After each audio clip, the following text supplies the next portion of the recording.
예, 이 4년에 한 번 치러지는 행사가 지금 월드컵? 치러지고 있습니다. 아시안컵이 아시안컵. 치러지고 있습니다. 어, 그리고 월드컵도 4년에 한 번씩 치러지고 있고, 더욱더 특별한 것은 이번 2월 달이 여러분들이 아시는 것처럼 29일이 4년에 한 번씩 오는 바로 그날이라는 겁니다.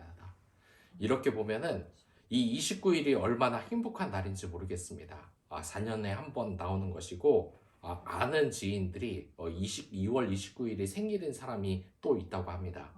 이런 사람들은 4년에 한 번 이렇게 생일이 돌아오기 때문에 굉장히 기쁜 날이라고 합니다. 특히 그리고 더욱더 기쁜 것은 이 4년 만에 대면하여 열리는 여름 성경 학교 그리고 그 다음에 선교 단체들이 이런 특별 프로그램 그리고 현장에서 이제 다양한 행사를 하면서 보는 것을 볼 때 이 4년에 한 번 돌아오는 여러 가지 행사가 우리에게 얼마나 기쁜지 소중한지 그런 것이 여러모로 우리를 생각하게 합니다.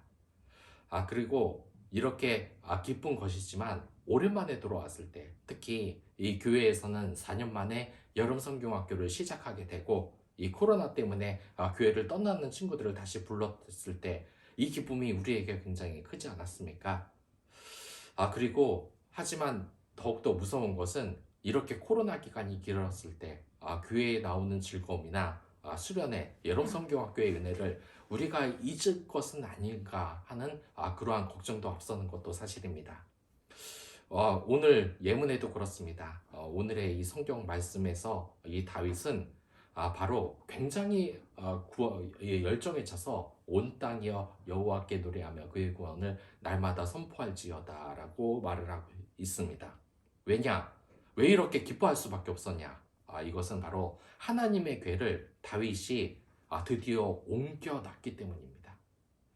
다윗이 여러분들이 아는 것처럼 이 사울의 시절에 사울 왕의 시절에서 하나님을 믿지 못해서 분노한 하나님께서 이 하나님의 궤를 바로 블레셋 민족에게 넘겨버렸습니다.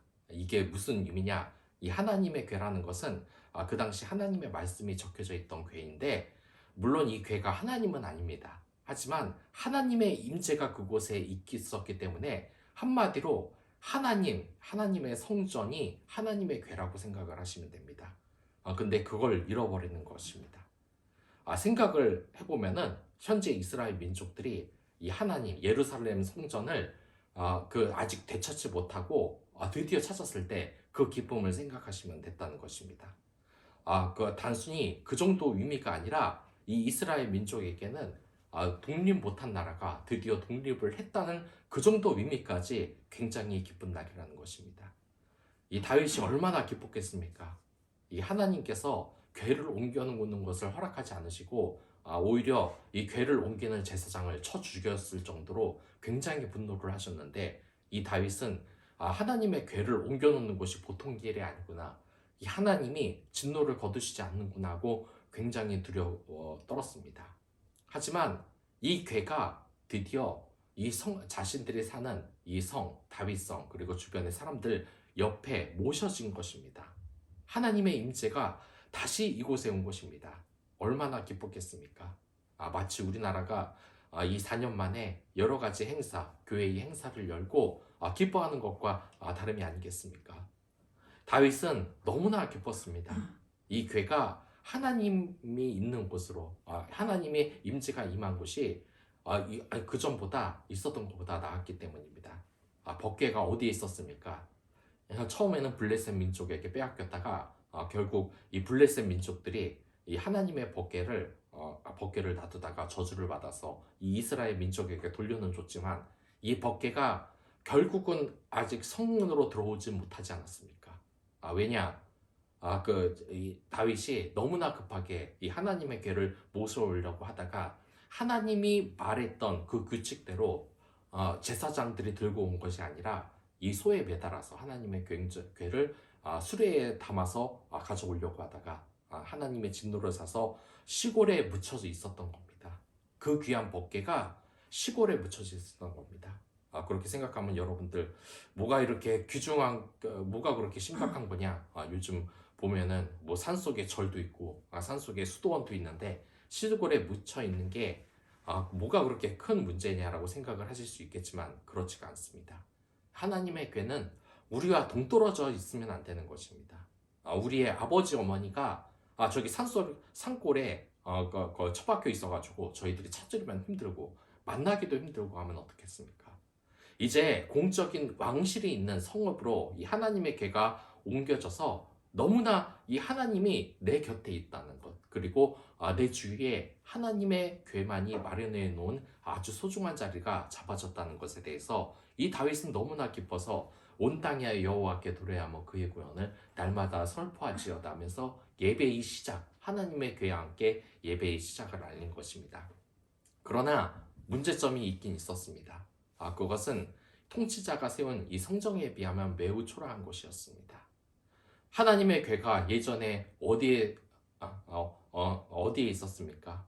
물론 이 빼앗겨서 그랬지만 이 성소라는 것도 이 장막에 불과한 것입니다. 한마디로 텐트 쳐놓고 거기 안에 궤가 있다는 것입니다. 그래서 이 다윗은 가져오면서도 내내 마음에 걸렸을 겁니다. 이 하나님의 걸맞는 물론 그분의 걸맞는 성전을 우리 인간이 못 짓겠지만 그런 화려한 성전, 대단한 성전을 짓고 싶었는데 일단 이 장막 안에 초라한 교회가 있기 때문입니다. 하지만 우리가 생각해야 될 것은 이 초라한 장막 시절에 하나님의 궤가 모셔져 있었지만 다윗의 마음은 진심이었다는 겁니다. 가장 초래했던 시절의 교회가 오히려 이 한국에 힘든 시기를 넘기면서 많은 사람을 위해서 기도하면서 커진 것처럼 더 오히려 순수하고 강했던 것처럼 말입니다. 이것이 바로 다윗의 신앙인 것입니다. 이 전에 왕권했던 사울왕은 어떻게 되었습니까? 사울왕은 이 하나님의 궤를 잃었을 때도 그것을 찾을 생각을 전혀 하지를 못했습니다. 왜 못했겠습니까? 그동안 너무 바빴기 때문입니다. 사방에는 블레셋과 같은 강한 민족이 이스라엘을 공격하고 자신도 하나님의 저주를 받아 악몽에 시달리고 있는데 이 하나님의 궤를 찾을 그런 시간조차가 없었기 때문에 너무나 바빴기 때문입니다. 마치 우리의 모습 같습니다. 교회에 한번 나오라. 그리고 성경 한번 읽어라. 예배 제대로 드리라고 하면 늘 우리는 뭐라고 합니까? 너무 바빠서 못한다고 하지 않습니까? 하지만 이 다윗은 달랐습니다. 이 이스라엘을 이끄는 왕이었음에도 불구하고 이 법궤를 가져오는 일이 가장 중요하다고 느꼈기 때문에 그것을 가져왔고 그리고 가장 기뻐하는 것입니다. 그리고 이 하나님의 법궤와에서 하나님께 영화롭게 했는데 두 가지 방법입니다. 첫 번째는 하나님을 사모하기 때문에 하나님께 제물, 그러니까 번제를 드렸고 그의 은총을 감사하며 화목제를 옮겼습니다. 그리고 두 번째로 노래를 드렸습니다. 하나님을 창송했습니다. 바로 이 말처럼 온 땅에 여호와께 노래하며 그의 구원을 날마다 슬퍼할지어다. 우리에겐 가볍게 들릴 수 있는 말일지 모르겠지만 다윗은 아니었습니다. 왜냐? 하나님의 영광이 내내 떠나 있었으니까. 하나님의 궤가 내내 떠나와 있는데 그 궤가 자신의 옆자리로 다시 왔고 이스라엘 백성 옆자리로 다시 왔기 때문에 너무나 기뻐한 것입니다. 이것은 다윗이 하나님에 대한 예배의 선포를 다룬 장입니다. 우리 주일을 보면 4년마다 열리는 행사들이 많지 않습니까? 월드컵도 4년에 한 번 열리고 아시안컵도 4년에 한 번 열리는데 우리가 그 행사가 귀중한 이유가 뭡니까? 자주 없어서입니다. 4년에 한 번이라는 게 어디 이게 쉬운 일입니까? 이것처럼 다윗도 하나님의 궤가 늘 자신의 옆에 있다고 생각을 했는데 이것을 빼앗겨 보니 이게 얼마나 귀중한 건지 오랜만에 하나님의 이 궤를 찾는 것이 얼마나 귀중한 일인지를 깨달았다는 것입니다.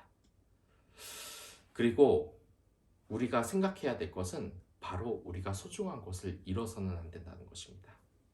세상에 소중한 것을 한번 보십시오. 어떤 특징이 있습니까? 세상에 소중한 것은 그 조체 자체가 소중하다는 것입니다. 여러분들 그 고슴도치도 자기 새끼를 사랑한다는 말이 슴슴하다라는 말이라는 것 알고 계십니까? 아무리 미운 고슴도치라도 자기 새끼는 이쁘다는 것입니다. 존재 자체가 소중하다는 것입니다. 이 한근태라는 사람도 그러한 이야기를 했습니다. 먼저 우리가 이 세상을 살아가면서 소중하게 여기는 것들은 어떤 것이 있다는 것, 아, 어떤 것이 있냐는 것입니다. 우리가 살아갈 때는 각자의 방법으로 살아가지만 정말 이 소중한 존재 자체가 우리 지역에 우리 생활 자체에 있기 때문이 아니겠습니까? 여기에서 조금 더 이 사람이 소설가의 한 사람을 이렇게 만나봤는데 우리의 작은 존재, 이웃에 대한 작은 사랑이 이 세상을 바꿀 수가 있다는 것입니다. 이 사람이 들에서 가다가 유명 탤런트를 만났다고 합니다. 그래서 저도 모르게 인사를 했는데 상대방도 반갑게 인사를 받았다고 합니다. 서로 일면식이 없던 사람인데 드라마를 통해서 친근감을 느꼈기 때문에 그런 친절한 말 한마디를 하고 그 사람도 그러한 것을 기쁘게 받았다는 것입니다. 그렇습니다. 우리가 이 세상을 살아갈 때 우리 이웃은 늘 소외되고 그리고 나와 관계가 없는 사람이라고 생각하지만 이런 사람들이 우리에게 소중한 존재가 되지 않을까라는 생각을 한번 해봤습니다. 여기에서 또한 우리가 괜찮게 생각해야 될 것은 존재 자체를 소중하게 여겨야 된다는 것입니다. 자, 무엇이 소중한 것이겠습니까? 월드컵 4강에 졌을 때 광주분들은 선수들에게 뭐라고 했습니까? 아, 그 비난을 하지 않았습니다. 가장 먼저 한 말이 괜찮아, 괜찮아였습니다. 혼자 남은 친구가 여러분 그 TV 봤을 때 알겠지만 문제를 풀다가 골든벨을 울리지 못했을 때 친구들이 뭐라고 합니까? 그것도 못 맞추고 바보라고 합니까? 괜찮아, 괜찮아라고 합니다. 그만하면 참 잘했다고 용기를 북돋워 줍니다. 비록 곤돌벨을 울리지 못하여도 우승을 못해야도 네가 최선을 다했다는 것을 알기 때문에 너라면 뭐든지 눈 감아주겠다는 것, 괜찮다는 그 말이 우리 사회에 필요한 것은 아니겠습니까? 왜냐? 우리는 존재 자체가 하나님의 자식이고 자녀이며 소중한 것인데 우리가 인간적인 욕심으로 다른 것으로서 사랑할 것을 사랑하지 못하는 것은 아닐까라는 생각이 듭니다. 참 바쁜 세상입니다. 이웃에게 친절을 베풀기도 바쁜 세상이기 때문에 이웃사랑을 실천하는 것에 우리 모두 어려움을 가지고 있습니다. 하지만 우리가 말해야 될 것은 결코 걱정할 것이 아닙니다. 주변 사람들을 사랑하고 이해하고 그들이 성과를 내지 못해도 괜찮아. 그만하면 참 잘했다 말하는 것이 우리에게 필요한 게 아닐까 생각합니다. 너에게 아무리 어려움이 있고 용서 못할 일이 있어도 나는 네 편이니까 넌 절대 외롭지 않겠다는 그 말, 그리고 지금 아파도 슬퍼하지 말라. 우리가 도와주겠다는 그 나눔의 말 하나가 우리에게 너무나 소중한 것이 아니겠습니까? 영화 그렇게 아버지가 된다라는 그곳에서는 무정한 아버지가 결국 자기 아들에게 사이가 멀어지자 그의 동료가 말을 합니다. 이렇게 된 거 많은 돈을 들여서 또한 아들을 위해서 돈을 쓰고 시간을 쓰면 그렇게 하면 되지 않겠느냐라고 합니다. 결국 그 아이가 다른 아이의 아버지로 다른 아이의 남자의 아이로 밝혀졌을 때 그 남자가 책임지라고 했을 때 그때 그 아버지라는 그 사람은 무정하게 말을 하지 않고 이런 말을 한 적이 있습니다. 이 아버지란 일도 다른 사람은 못하는 일이죠 라고 했습니다. 이 세상에서는 내가 아니면 안 되는 일이 많습니다. 내가 아니면 내 주변에 소중한 사람을 지킬 수 없다는 것이 너무나 많다는 것입니다. 우리가 행복한 29일, 4년에 한 번씩 돌아오는 아시안컵, 모든 것이 온다는 것은 그 날이 너무 가끔 있기 때문입니다.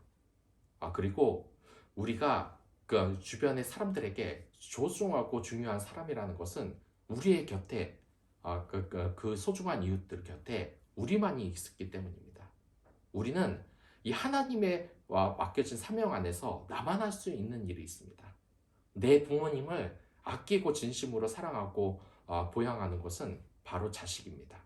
또한 이 세상에서 무시받고 장애로 고통받는 자식에게 가장 힘이 되어줄 수 있는 존재는 부모뿐입니다.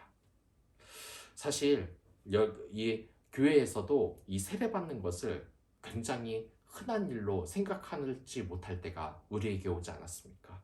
이 코로나 때문에 이 교회에서 세례 아무것도 아니다라는 식으로 받았던 사람이 없지 않아 있었지만, 이렇게 교회에 나와서 사랑하는 공동체 안에서 세례를 받는다는 그것도 이 코로나라는 우리가 생각지 못한 변수 때문에 빼앗기고 다시 찾았을 때 우리가 얼마나 기뻤습니까? 우리의 삶도 항상 채워져 있는 것 같지만 4년에 한 번 있을까 말까 항상 행운이 부족하고 기회가 부족하다는 것입니다. 하지만 중요한 것은 이렇게 부족한 이 삶에서도 우리가 그 존재만으로도 귀하게 여길 것들이 다 하나씩 있다는 것입니다. 다윗이 하나님의 궤를 찾아서 기뻐한 것처럼 우리도 우리의 이웃 공동체를 잊고 살았다면 그것이 얼마나 슬펐던 것입니까? 이 다윗 시절에 가장 무서운 것이 뭔지 아십니까? 바로 하나님의 궤를 잃어버렸는데 하나님의 궤에 대해서 백성들이 다 잊었다는 겁니다.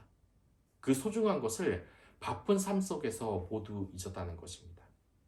그것은 우리도 마찬가지입니다. 바쁜 삶 속에서 어떤 사람은 예배 자체를 안 나오고 어떤 사람들은 하나님께 예배는 드리는데 그와 준하는 옆자리에 있는 소중한 가족들과 이웃에 대한 사랑을 바쁜 삶 속에서 잃었기 때문입니다. 우리가 생각해야 될 것은 이것입니다. 하나님의 궤를 찾은 우리들은 이제 우리 이웃들의 사랑을 찾아야 된다는 것입니다. 하나님은 그 하나님의 궤에 이웃 사랑에 대해서 분명히 말을 했습니다. 그리고 그 이유는 그 이웃들이 다 사랑받을 만한 이유가 있기 때문입니다.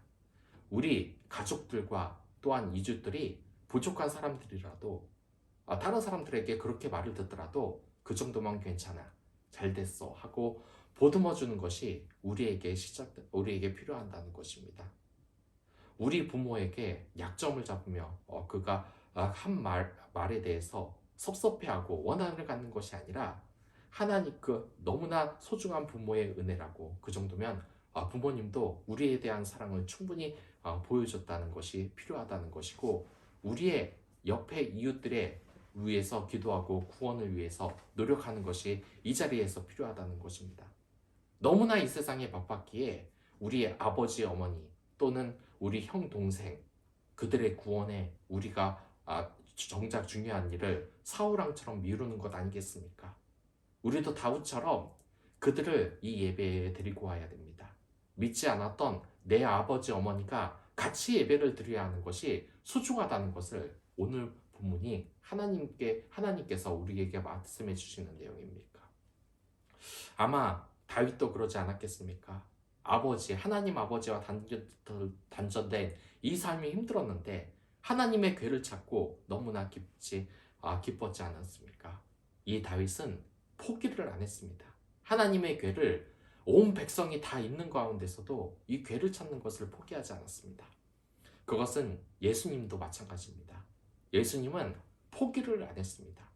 십자가에 달리기도 그 어려운 고통의 길도 포기하지 않으셨지만 또 하나 포기하지 않은 것은 이 십자가를 피 흘리면서 끌고 있으면서도 자신을 향해서 돌을 던지고 침을 뱉고 모욕한 사람들을 저주한 것이 아니라 하나님 보고 이들은 아무도 모르니 용서해달라는 말을 하면서 기도를 한 것입니다.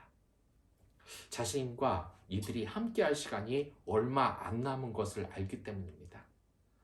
그리고 그들이 소중한 것이 알기 때문입니다.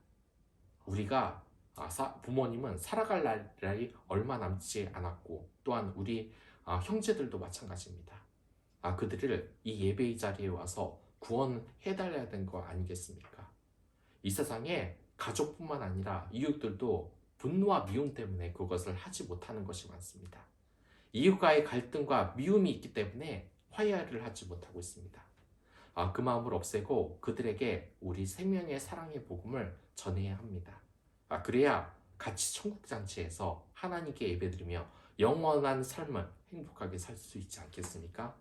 우리가 만약에 이 가운데 우리의 가족과 이웃들에게 혹시 그들이 예배에 나올 마음이 없다. 또 그리고 그들과 갈등, 분노와 미움 때문에 이 자리에 나오지 못한다면 그들에 대한 그 사탄의 강교로 인해 미워하는 마음을 없애고 우리 가족들 모두, 이웃들 모두 이 자리에서 구원받는 소중한 삶을 우리에게 달라고, 하나님의 개가 온 것처럼 우리의 사랑하는 이웃들이 예배의 자리에 와서 구원받는 그 날이 와서 생명의 복음을 그들이 받아들이고 예수님을 영접하는 그 놀라운 일이 있게 해달라고, 행복한 29일이 우리에게 오랜만에 온 것처럼 행복한 우리 가족들과 이웃들이 오랜만에 이 예배에 올 수 있도록 다 같이 기도하며 이 예배는 마치도록 하겠습니다.